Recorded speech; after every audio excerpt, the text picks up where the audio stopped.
welcome to this edition of Cyclone Insiders alongside Matt Barker and KURE co-host on the weekend pregame on 88.5. This is Brian Voss. Brian, how's it going, man? Not bad. How are you guys doing? Great. Not too bad. It feels weird. You got the week off this week. Yeah, we do not have 88.5 this Friday, but all right, we're going to jump right into it. Since the last show, Iowa State played Baylor, suffered a tough loss to Baylor. They suffered a heartbreaking loss on the road to Kansas State, and also picked up a nice victory last night in home against Oklahoma. But guys, let's just start with the Baylor game. Iowa State hosted Baylor last Wednesday, and they lost 79-70. Real quick, Brian, we'll just throw it right to you. What were your thoughts on the game? I mean, Iowa State played about 35 minutes or so of pretty good basketball. Yeah. They were doing what they were supposed to do, and then the wheels just kind of fell off the car. They stopped playing defense. Offensively, they forgot completely what to do, despite the fact that they'd been effective all game on offense once Baylor went to the man-to-man. Yeah, I thought Baylor just, especially in that second half, they drove the ball really exceptionally well. And when you drive the ball really well, it forces the guy in the corner, the defender, to suck in. And that opens that open three in the corner, and they hit it. They went 14 of 26, guys, 54% from the three, and it seemed like they could make everything. And it just seemed like, especially at the end, Iowa State just couldn't make anything. But Matt, what were your thoughts on this Baylor game? I'll just extend on the 3-point. I mean, we both saw we were all probably there, I believe. So we saw Taurean Prince. Taurean Prince, whatever you want to pronounce his first name.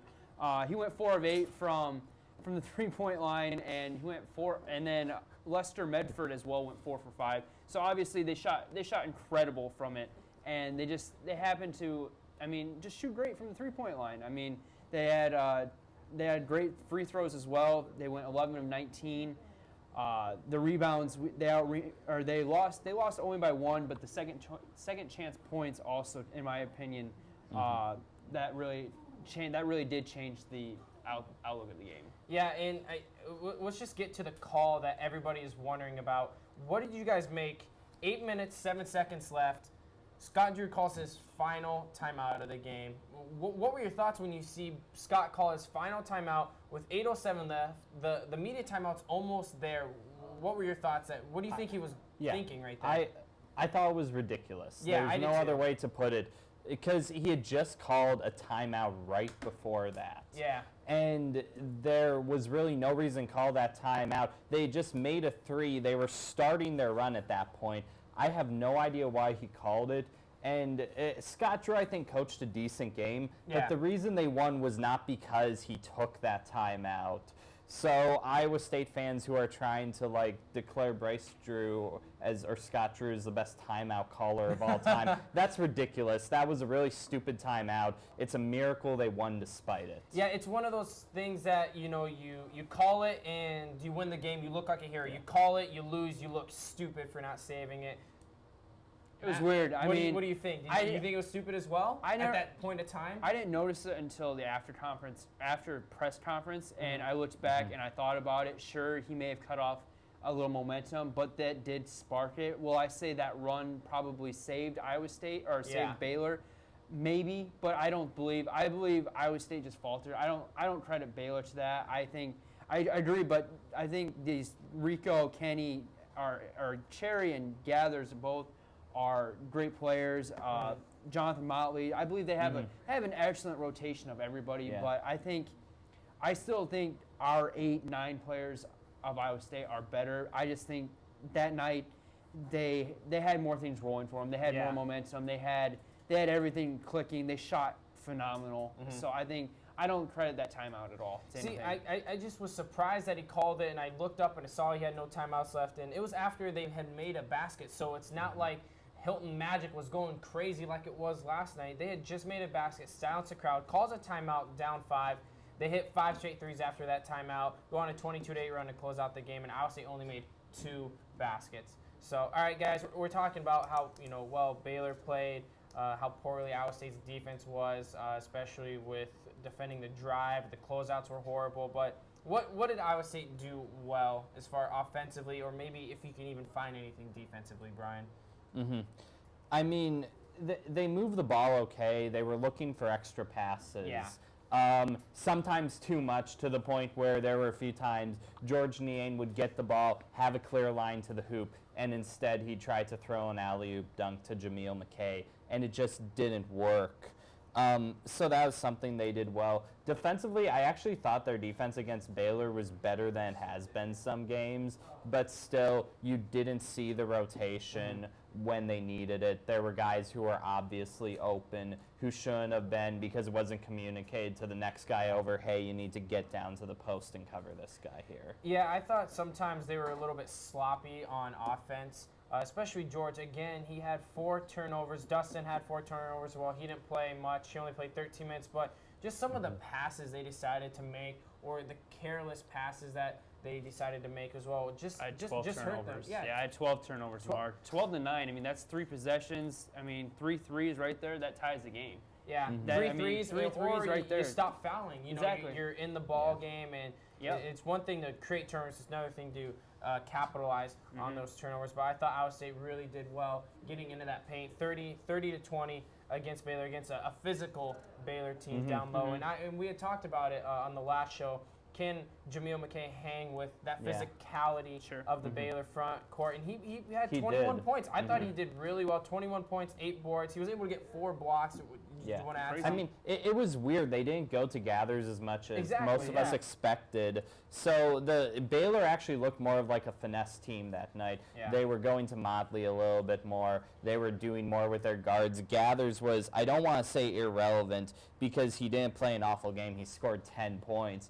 But I think some Iowa State fans were expecting him to come in and just push McKay around and score like 25 points, have 15 rebounds or something ridiculous. Yeah, and just to see Baylor have I would say a balanced scoring with 5 players in double figures. Their leading scorer, Taurean Prince, coming off the bench. He's been phenomenal as of late. But for that to see 5 players in double figures, that's never a good sign, especially when it's the opponent of Iowa State scoring that. So I said Iowa State needs to start getting more players to score double figures around that 5. They only had 3, so it was just an ugly game. But guys, Matt, we'll start with you. Do you credit Baylor for picking up this victory, as shooting the ball well, or do you credit Iowa, or is it more of to Iowa State's I would say collapse on the defense and not being able to make shots offensively, especially down the stretch? I would say it's more. I think more of Iowa State collapse, and I've said more and more each time that it's always an Iowa State collapse,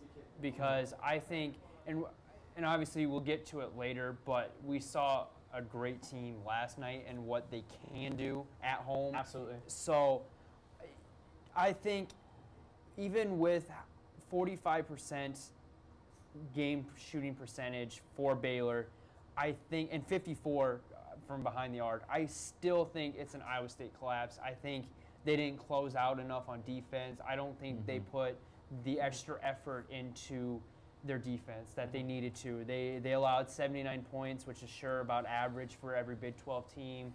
I just, I would like to see more defense played. It's not the NBA. I would rather see a college basketball game played the real college basketball way. Yeah, and I thought with that defense, we were spoiled with the defense that we saw at Texas, how great they played defensively, and actually how great Iowa State played defensively last night down the stretch against Oklahoma. But, I mean, anytime you talk about who's at fault, I mean, I think it's on both of them. Give credit to Baylor for knocking down 14 threes on 26 attempts. That they hit some shots that were just wide open, and credit to them for being able to penetrate deep into the lane and get that kick out. But also credit, Kenny Cherry on switches, being able to size up a Jameel McKay or Dustin Hogan, just shoot it right over him. But, you also have to look at Iowa State and how poorly they played defensively on the drive, their closeouts. Overall, you got to give credit both ways. So, Brian. Yeah, I was actually going to go another direction and just say it was Iowa State's offense that at the end kind of just freaked out. They forgot what they were supposed to be doing. Yeah. And, I mean, the defense wasn't great, but we haven't seen great defense all year. The offense just has to be able to keep clicking in those situations, and they forgot what they were doing when things went bad. Yeah. All right, we'll wrap up this Baylor loss, I guess, but, I mean, it's hard to give a game ball to someone in a loss, but you got to give it to someone. Who are you going to give it to? That's Jameel. 21 and 8 and 4 blocks. The kid's just unreal for what he's done for the program already. I'm excited. I'm more excited going forward, seeing what he'll do. He's had incredible minutes too. He played 35 minutes that game. Just looking here, he played. Let's see here, 35 minutes there. I mean, he's playing excellent minutes for just being a half-season player. I mean, that's crazy to see how well he's fit into the rotation, how quickly he moves. Jameel McKay. Yeah, I think it's great to see, being able to mesh with the other teammates mid-season, and also being able to play with this physical Baylor team as well. So, Brian, who will get your game ball? The only other one you can even talk about is Monty Morris. I mean, he didn't have a great game, 9.6 assists, but he made Kenny Cherry not look good with his defense. He's one of the few Iowa State. He and McKay are the only Iowa State players who play defense. Yeah. With any consistency. Yeah. So he'd be the only other one you could give it to. I would throw in just a Matt Thomas because one of those games that he's been continuing the train of being able to shoot the ball well with his 13 points, 3 of 5 from behind the arc. So, again, carrying over from, the Texas game where he had a standout game. So, all right, so the next game, guys, Iowa State basically out of contention for a Big 12 title. Now they travel on the road to K-State. Was the energy level still going to be there without even being able to probably get a regular season Big 12 title or even share it? They had the lead late, guys. They end up losing by 1, 69-70. What happened? I mean, Brian, you were supposed to be there too at West Down Pub. Sure. Anyways, missed it. You, me, Mankel, B. Voss, Joey, minus you. You weren't there, so we lost. Anyways, what's your take? Bench points. Bench points? Just looking right at the very stat right there. 3-37. Bench points. Just how do you have 3 points off the bench? I mean, granted, we had, looks like 3, 6, 7, 8 players. So 2 players came off the bench, and they had a couple more, 2 more, but they still scored 37 points, bench points. 3-37. That's enough said to me, honestly. I was very, very disappointed with the bench play. I just thought they had, overall, K-State was able to get more points in the paint. They had 46 on Saturday in the paint, which is outrageous, and they had 24 the first time out. That's that too. Yeah, points off turnovers. They got 21 on Saturday. They only had 9 the first time out, and they had 20 fast break points. They outscored Iowa State on the break, 20-13. Yeah. That's something you usually don't see against this Iowa State team. When you talk about points off the paint, Justin Edwards, I thought it was kind of expected. He got his way against Iowa State last time with 12 points, but to see Nigel Johnson, who had 17 points, 9 rebounds. He was scoreless the last time. He was irrelevant. He only played 2 minutes in Hilton Coliseum, and he comes out and drops 17 and 9 on Iowa State. So just for a player to show up that didn't show up last time, and for them to get the points in the paint, the points off the turnovers, which they forced Iowa State into 13 turnovers, and to also outscore them on the break, I thought really was what led to Iowa State's demise. Yeah, and I mean, the points off the bench just weren't good at all. When Bryce Jones isn't hitting, the offense of this team just doesn't flow like it should. And I mean, there's a couple other players like that, but it's weird to expect a guy. Some nights he'll play 10 minutes, some nights he'll play 30 minutes. And I don't know if that's a rotation that really works. And then the turnovers at the end were just awful. Yeah. There's no other way to put it. I don't know what was going through those guys' heads, but you can't. You have to be smarter than that. Yeah, you see George Yang have that turnover with 18 seconds left. You inbound it. I'm sorry, the game's probably over. Yeah. The way Iowa State has actually been able to make their free throws, especially as of late. Turnover, and then also a horrible inbounds pass underneath by Monte Morris. Had to make George basically go to the other end of the hoop just to even get the ball. Just as soon as we saw that inbound pass, we're like, what are you thinking? It was just horrible communication or something. And Iowa State had 5 turnovers in the last 5 minutes. They just looked like they didn't know what they were doing as, down the stretch. And usually in close games, it goes Iowa State's way. So to see that happen was just, It was mind-blowing in my opinion, but you got to give credit to K-State. They shot 50% in the second half. Iowa State shot only 38% compared to 48 in the first half. So you have to give credit in that octagon of doom, Mr. Brian Voss. That octagon of doom will get you. So, all right, so if basically drop 2 straight, guys. If you, again, it's hard to give a game ball in a loss situation, but who would have to be your game ball in this game last Saturday? Let's go. You know, as bad as it'll sound, I don't think George. I think George would have to. I mean, he had the terrible turnover, and I hear people saying woof, but he played well, and he had those couple of mistakes. The last pass obviously was on Monte. He couldn't really do anything, and they didn't obviously. I think Fred had a plan or had a play that would have worked. In my mind, I think coming out of breaks, Fred always has a play. Naz's 3 at the end was obviously not a drawn-up play whatsoever. So I think still give the game ball to George. He finally has gotten better with his shooting. He's starting to get his rhythm a little better, and then it led into the game in Oklahoma a little better. His turnovers, sure, are a huge downfall. He's still averaging, or not averaging, but he's still had 3, 4, 5 per game. So if he keeps the turnovers down, I'd keep giving him the game ball. But in my opinion, I think George deserved it for that game, even though he did cause the end of the game situation. Yeah, you really can't put solely the blame on George. With his inbound turnover, you saw him throw his hands up after they made the layup, almost like it was a miscommunication of Jameel McKay.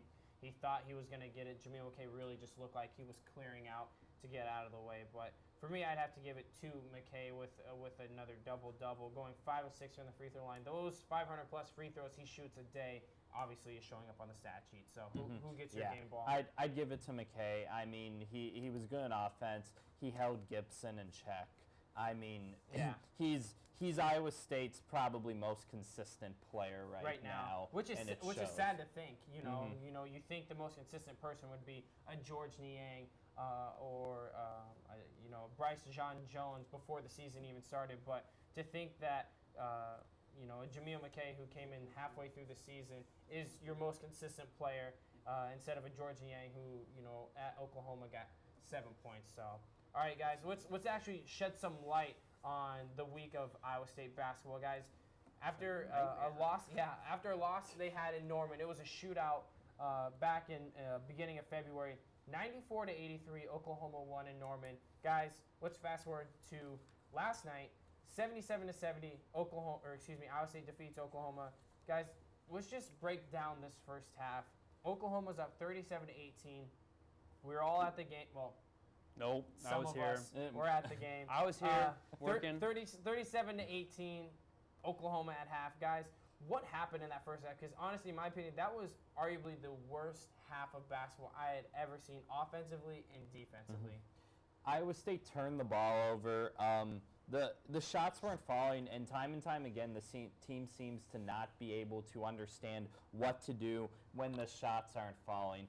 Fred gives them the green light, which is great, but if you keep shooting threes and they aren't hitting, sometimes you got to go down low, you got to try something new, and they weren't trying anything new in the first half at all, and Oklahoma was just playing a much sounder game defensively than Iowa State was. That was very, very clear. Fundamentally, they were 10 times better. And Iowa State's defense was the defense we've seen most of this year. It was lazy. Guys weren't in the right spots. Miscommunication. Yep. Not aggressive at all those bad things. See, you talk about that aggressiveness. I thought the refs last night called a very, very loose game, letting them play out, and with a physical Oklahoma team that favored them, a team that likes to crash the glass and play physical. So I thought in the first half Iowa State just got out-muscled overall, and for them not to respond and try to get physical themselves in that first half, it shows with a 37-18 deficit heading into halftime. And I just thought Oklahoma was more physical than they were. They were hitting more shots, and you talk about it. Yes, it's nice for Fred to be able to give his players the green light, but sometimes, like you said, when shots aren't falling, what do? You take it to the hole, and sometimes you didn't see that. You saw sometimes lazy drives, looking for passes. Shoot, you saw Jameel McKay take a pass off the face last night. Yeah. You know, just not being ready. I just thought that Iowa State just didn't come out with the sense of urgency that they needed to. So, what did you see in the first half? First half, I mean, shot poorly, shot 12% from 3. I mean, 1 of 8. Uncharacteristic. Yeah, and they took also, I guess now that I see it, 1 of 2 for free throws. So They get to that free throw line. that obviously shows, and they shot 7 of 7 from the free throw line. So they shot well more free throws. They went to the line. They probably went to the glass. I obviously did not catch any of the first half, but I'm assuming here they probably took it to the lane. I mean, they just shot everywhere. I mean, they shot better everywhere else besides the free throw line. Yeah, and I thought Oklahoma was able to get into the paint, especially in that first half. But all right, let's fast forward to the second half, guys. It was almost a tale of 2 games, in my opinion. I think the crucial moment in this second half was the 14:55 mark where Isaiah Cousins from Oklahoma gets a technical foul. The language that he displayed wasn't obviously to the liking of the refs, so he gets a technical foul. That sparks a 22-0 run by Iowa State to get back into this game, capped off by a Dustin Hogue 3. Guys, in that 22-0 run, second half, you're able to see it. Sure. What did you see in that 22-0 run that you didn't see in the first half by Iowa State? They were intense, especially on the defensive end. Offensively, they were going and getting good shots. They were smart about it. But the intensity and the work ethic, that was by far the most important. It showed up on the defensive end. And when teams do that offensively, I think you can get away with more mistakes if everybody's working that much harder. And I don't know if they can put in that effort for 40 minutes straight, but if they could, that's when you start to see a team that's a top 5 team in the nation. When they don't, that's when you see the lazy team that we've seen in these losses the past few weeks. Yeah, I don't think you can name any team in college basketball that can display the kind of offense Iowa State displayed in that 22-0 run and see it for a full 40 minutes. The game of basketball is a game of runs, and when it's not your turn to go on a run, can you play defense for the time that is needed before your offense gets back on track? And that's something Iowa State needs to work on, is that defense. But Barker, what did you notice with that 22-0 run that would enable them to just basically crawl their way back into it? And I'm not going to let you say Hilton Magic. Well, besides Hilton Magic, because that's what George had said to a couple reporters after. But I think the strong defense, like Brian hinted, and I think they forcing turnovers. I believe I caught it right at like 6 minutes left that they forced literally the first thing that I flipped on the TV, and they had 2 turnovers right away. Oklahoma had 2 turnovers right away, and they capitalized on it. They went up about 5 to 6 points, and it looked good. I mean, they faltered a little bit down, and they let them back in it just a little bit, but then they still took care of business at the end to seal a nice 7-point win, in my opinion. I mean, it's a good margin. But I think like Brian hit it right on the nail, that good defense turned into good offense, which just carried their momentum, and they just kept working. Yeah, you saw, I think in my opinion, they decided at halftime, hey, we're going to adjust to this physicality that the refs are calling, that the refs are displaying. And Jameel McKay said that at the halftime locker room, he told his guys, if you don't think that we can win this game, then I don't want you guys to leave this locker room. And guess what? They all left that locker room, and he said at that moment I knew, that something special was going to happen. And that 22-0 run, great defense. They were getting their hands active. If they got by them, they got their hands, like I said, active, getting deflections, getting steals, and just being able to push that tempo to get points in transition. And they were hitting everything. Everything just looked so smooth. The open threes. It just, in my opinion, that was the best stretch of basketball I've seen Iowa State play this whole season. So, guys, as a game overall, it kind of got a little close at the end. The last 49 seconds, Iowa State was able to hit six of 8 free throws, improving more on the free throws. But as a whole, overall, what do you make of this game? I think it shows that they can play a good half. I haven't seen a full game out of them, which is scary because, I mean, in the tournament and even in the Big 12 tournament, you're going to have to play the whole game. Yeah. I mean, they're all going to have to come to play the Big 12. It's all or nothing there. Then from here on, I mean, you win, you move on. You lose, you're done. Yeah. I mean, it's scary. I still believe that, in my honest opinion, I think they'll still move on. They'll have a good Big 12 tournament win, or couple Big 12 tournament wins, and I think they'll figure it out, and I believe that they'll just be able to get on with the I don't know how to phrase it, the past that they've had. I mean, I don't think they'll repeat it. So I think they'll be able to figure out what they've done wrong.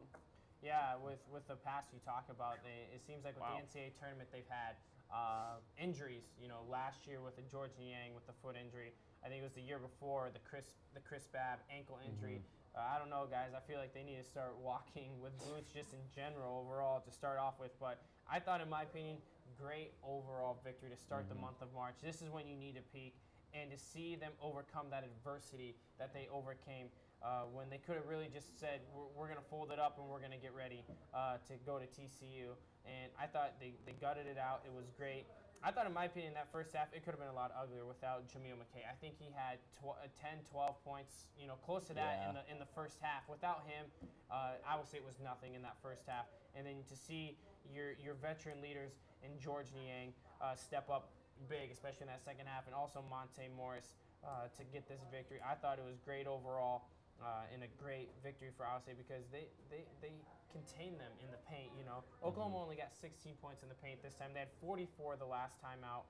And as far as offensive rebounds go, they limited them. They only got 9 second chance points, and they got 20 in Norman. So I thought overall it was a collective group victory in that second half. Just because Dustin Hogue and a Jameel McKay and a Naz Long and a Matt Thomas, Abdul Nader, excuse me, their points don't show the effort that they put in on the defensive end and the rotations they made, especially during that 22-0 run. So, Brian, what did you make overall of this victory after coming off a two-game losing streak? I mean, their effort in the second half was just incredible. Yeah. And if they can do that for 40 straight minutes, that's a team that can go really, really deep in March. The sky's the limit. And I don't know if they can. I don't know if they're in shape to do that. I don't know if that's realistic with only playing 8 guys.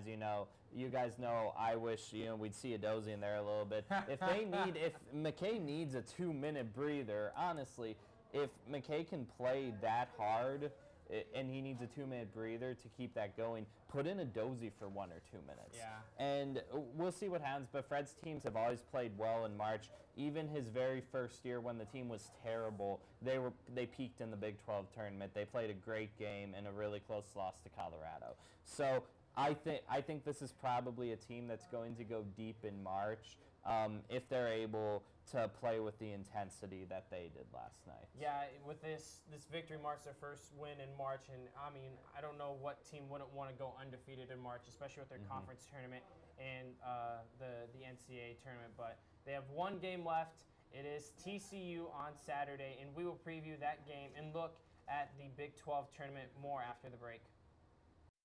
Welcome back to Cyclone Insiders. All right, guys, let's just jump right into it. Iowa State has their final regular season Big 12 game this Saturday at TCU. I think it's on ESPN. I think ESPN News or something. So, guys, what can you expect this time out? Last time Iowa State handled their business against TCU in Hilton Coliseum, 83-66. Closer than that at halftime. Iowa State actually only held a 2-point lead against TCU at half. So, Parker, what can we expect to see from this Iowa State team on Saturday? I hope it's a blowout again. I do. I don't want to see another close game. I don't need any more of these heart races. I'm tired of seeing this. Blow them out. Let me change the channel at halftime. Just you wouldn't watch the second half? No. I mean, no. I'm just kidding. I would love to see it. I would love to see a blowout, but just show up and play. I think they'll take care of business down at TCU. I don't see TCU having a huge. I would hope to God we don't have a huge problem against TCU. Otherwise, we might have a problem at the Big 12 tournament. And then we don't obviously get the bye, or we might, depending on a few situations, we may not get a bye, which I would love to have Iowa State obviously have that bye. So I think, but in an honest opinion, I think Iowa State will take care of business down in TCU, and they will remain the second seed in the Big 12 tournament. Yeah, with Iowa State beating Oklahoma last night, there goes the chance of Oklahoma contending for a share against Kansas. So right now it's a battle of second, in my opinion. So actually, if we really want to have second place solely, we're going to have to root for the Jayhawks. I'm going to tell you right now, that's still not happening. I'd rather share the second place with OU than cheer for the Kansas Jayhawks, in my opinion. But I agree. Brian, what can we expect on Saturday? Do you see this game being close? What do you see? Yeah, it's on the road, so it's gonna be close. Let's just I mean, that's the way it is with this basketball team. It's on the road. It's gonna be close.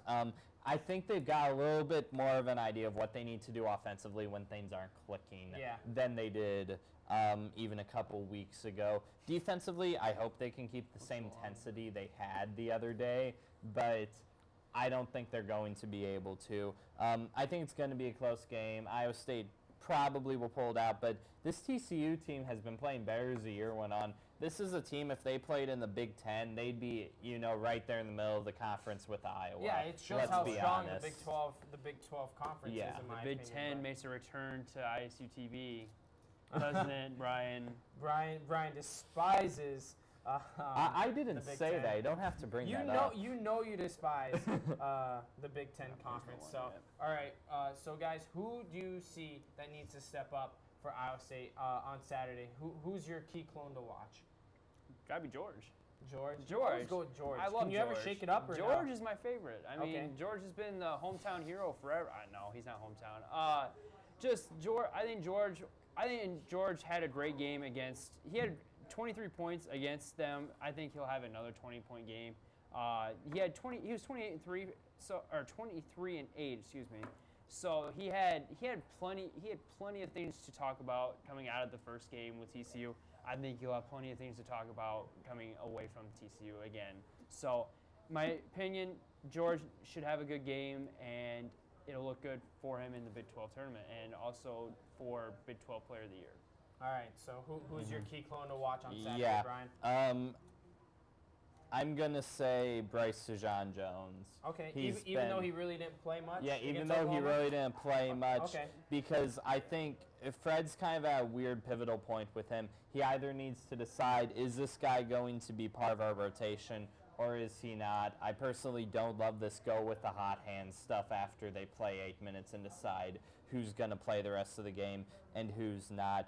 I think he's got to start producing even a fraction of what he's capable of. A few points, a few rebounds, some form of effort on defense. I mean, there was that one game we saw Bryce Sejan-Jones. He had I think it was 10 points, and Fred Hoiberg gave him a lot of credit for going 4 for 4, making his 2 free throws, and having like 4 assists to no turnovers. I thought, I think Bryce is due for a game, especially when he really didn't play much against Oklahoma. Yeah, you go with a hot hand. I mean, that's kind of almost, in my opinion, it's a given. You don't want to break up the continuity the team has at that moment. But I do, like you said, you got to watch out for George. You want Bryce to have a breakout game. I think it's going to be Jameel McKay, the one guy who is always mix constant. It up. I do mix it up all the time. I think Jameel McKay will have a great game. The last time Iowa State played TCU, he wasn't in the flow as far as continuity with the team. It was late January. He had only played a handful of conference games. I think it was like seven games before that. So I think now he's in rhythm. Last time he only had 2 points against TCU. 13 minutes. I doubt. Yeah, he only played 13 minutes. He's gonna play 20 more minutes plus that. He's not gonna grab only 3 rebounds. Look for him probably, in my opinion, looking for like an 18 and 11 game out of Jameel McKay. So, all right, guys, let's look at the Big 12 tournament just a little bit before we wrap the show up. Right now, Iowa State is slated to play the winner of Okie State and Tech, the 7-10 matchup. You can see Texas climbing up to 7. You can see TCU climbing up to a 7 spot or falling to a 10 spot. Guys, you can see even K-State slide down to a 7 seed. Guys, Who do you think between those teams that Iowa State would favor most against? Oh boy. How about let's go. I'm gonna go with TCU. I think, obviously, depending on how they play against them, I may change this whenever I come on InCYders next. Probably never. Probably never, but I think I'll say my answer with that stipulation, depending on how well they play TCU. I think all the other teams, Tech obviously we've lost to, so I mean I like TCU. I think TCU would be not the greatest match. Well, I think it'd be their best matchup to advance to the second round or third round. Third round. Yeah. So I mean, like you said, Tech they've lost to Tech already. They swept Texas. They swept Okie State. Yep. They split against K-State. Brian, who do you see that Iowa State, when they get that draw, they're like, perfect, that's who we want? I mean, Tech is awful. Tech is a terrible basketball team. I might be able to start on that basketball team. That's probably not true. That's probably not You true. say some blasphemous things every week, just like you are wondering why I think Marcus Page is better than you at basketball. Oh, because, okay. Yeah, Page. exactly. Yeah, we talked about this. Yeah. Iowa State could be Tech easily. That's the obvious one. Yeah, absolutely. I guess I'll give you one I don't want to see. I don't want to see Iowa State play Oklahoma State. I don't either. It's really hard to beat a team 3 times in a season. That's what Iowa State would have to accomplish to win that game against Oklahoma State. I don't know if they can do it. And, I mean, getting knocked out right away in the Big 12 tournament would not be a terrible thing. Iowa State's in the NCAA tournament. They're probably a 3 or 4 seed. Things aren't going to change a lot, but Iowa State fans still want a good showing in Kansas City. And ones who are smart aren't going to want to see Oklahoma State. Yeah, you say it's hard to beat a team twice. That means Iowa State doesn't want to see a Baylor team slide down to possibly that seven slot. I mean, after losing on the road to K-State and only beating them by I think it was 6 or 7 points, I don't think Iowa State wants to draw them. I think Tech is the best option. They played arguably their best game of the year when Iowa State came to town, in my opinion. So, like you said, Barker, depending on how TCU goes. We'll see how that happens. But, all right, so, guys, right now how it's slated, obviously we see Kansas on that other side of the bracket. How do you see the Big 12 tournament playing out? Who do you see in that championship bracket for you two? In the championship bracket, Because as of right now, Kansas will probably beat a Texas or TCU. It's looking like Kansas will play the winner of a West Virginia Baylor, and Iowa State will play the winner of an OU and K-State. Obviously, this is a huge, just a mess up of everything. Everyone has almost beaten everyone at least once. Welcome to the Big 12. So, that's just how the Big 12 is. But I think even with Kansas losing a few to just random, they lost 1 to Iowa State. I believe they lost 1 to West Virginia as well. I think it still will be Kansas at the top. I don't see them messing around. I think they'll take care of business in the Big 12 tournament, and I think, even though they basically have nothing to lose for it as well, but getting injured. Besides injuries, they have nothing to lose. I don't think they would drop any farther than a 3 seed, no matter, even if they would go out first round. Yeah, you talk about seeding. Or second round. Yeah, well, as a 3 seed, they say it at a 3 seed after their 2 losses, but they're fighting for that Omaha position right now. What better way to solidify that they deserve to be in Omaha than to win the Big 12 tournament? I just wanted to add that because you were saying how they're really not, they doesn't matter who wins. So. Would you happen? I would argue that they would go up to a 1 seed if they win the Big 12. Do you think they would go up to a 1? No, not at all. Not at all. As Taylor Mink was saying, that is blasphemous. Blasphemous? Okay. Absolutely not. You don't think? I would maybe argue a 2 seed, but you'd have to see how the 2 seeds go. Sure. You'd have to see how the 1 seeds go. Virginia should have lost to Swaggy's Syracuse, but Syracuse is god awful this year. No surprise. But no, there is absolutely no way, Brian, that they No, can slide there- to there's- 1 Okay, seed. and there's no. I think right now it's going to be either 3 or 4. 3 or 4, I don't okay. I don't Understood. see them going 8. I threw it Either out there. other, Did not an anyway. opinion, but I thought three, okay. three fair or enough. 4, maybe a 2 if they win. I'm but not saying not no. not I even don't if think so. Okay. 2 seats I don't happen. think so. Okay, no. So you have failed to answer my question I asked Fine. 20 minutes ago. I Who do you think see in the championship result right now? How is Kansas- slated? Kansas and Iowa State. Kansas and Iowa State. Iowa State. Voss, I know you're not going to take 20 minutes. I everybody understand. wants Kansas, Iowa State. Sure. I think it's gonna Texas is going to make the same run Baylor did last year, where they're a bubble team. They go into the Big 12 tournament and go take a spot in the NCAA tournament. I'm going to say Texas, Iowa State. You're going to say in Texas, the Iowa State. championship. I'm going to go not Kansas as well, but after seeing that brawl last night, they had a gutsy win yeah. against Baylor. That was a great victory for Texas against a Baylor team that has been red hot as of late. But in my opinion, if you're Iowa State, you want to see West Virginia, you want to see Baylor, and you want to see Texas on the other side of the bracket. That will favor Iowa State a lot, and that's how it is right now. So in my opinion, if Texas, Baylor, and West Virginia stay on that top side of the bracket, Iowa State stays at the bottom, I see Iowa State moving easily, and then I see West Virginia. I see Iowa State and West Virginia Big 12 championships. As right now, how it's seeded, obviously after Saturday and after regular season ends, I guarantee you this is going to go there. This team's going there. It's going to be a mess, but we'll see how it plays out. So, all right, guys, thank you for joining us on this week's edition of Cyclone Insiders. Be sure to join us next week as we recap the TCU game, and we will look further into depth about the Big 12 tournament. Have a good one.